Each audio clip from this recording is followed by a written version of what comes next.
Alors, retour sur Imola, Aston Martin F1 reproche à la FIA un manque de communication sur le départ lancé.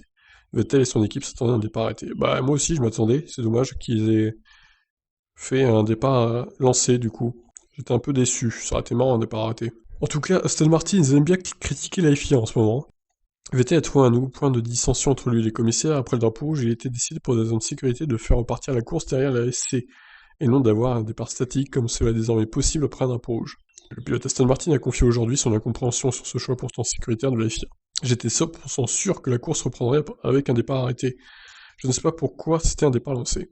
Comme il le raconte, Vettel avait opté pour les tendre pour gagner plus de place au départ, mais avec un départ lancé, il est moins facile d'en gagner, même si Norris a pu rapidement entendre dépasser la Ferrari de Charles Leclerc. Avec le drapeau rouge, nous avons essayé de partir avec un pneu plus tendre, mais il y a eu un départ lancé auquel nous ne nous attendions pas. Et puis nous avons eu une dégradation plus importante sur le tendre que les autres sur le médium. Otmar Safnauer, le directeur de l'écurie, révèle de son côté un manque de communication entre la FIA et les équipes sur la nature de ce départ. Nous nous attendions à un nouveau départ arrêté, mais on nous a dit que c'était un départ lancé assez tard. Toutes les équipes ont reçu l'information en même temps, et il était assez tard quand on nous a dit que c'était un départ lancé. Je pense que la dernière situation de drapeau rouge que nous avons eue, où était-ce Monza? C'était un départ arrêté. Et oui, c'est ce qui a fait d'ailleurs le sel aussi de cette course de ce Grand Prix de Monza en 2020.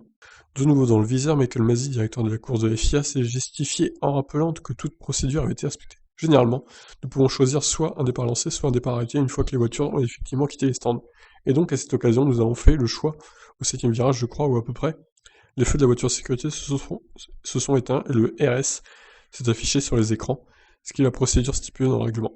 Et après avoir examiné la situation, en particulier le côté gauche de la piste à l'approche du deuxième virage, le côté gauche étant encore assez humide, nous avons décidé de choisir un départ lancé. Ah là là, les petits joueurs à la FIA, comme d'habitude. Ça aurait été rigolo un départ arrêté, hein, pourtant, mais bon, on l'aura pas eu, c'est dommage. Voilà, je vous laisse réagir. Ciao.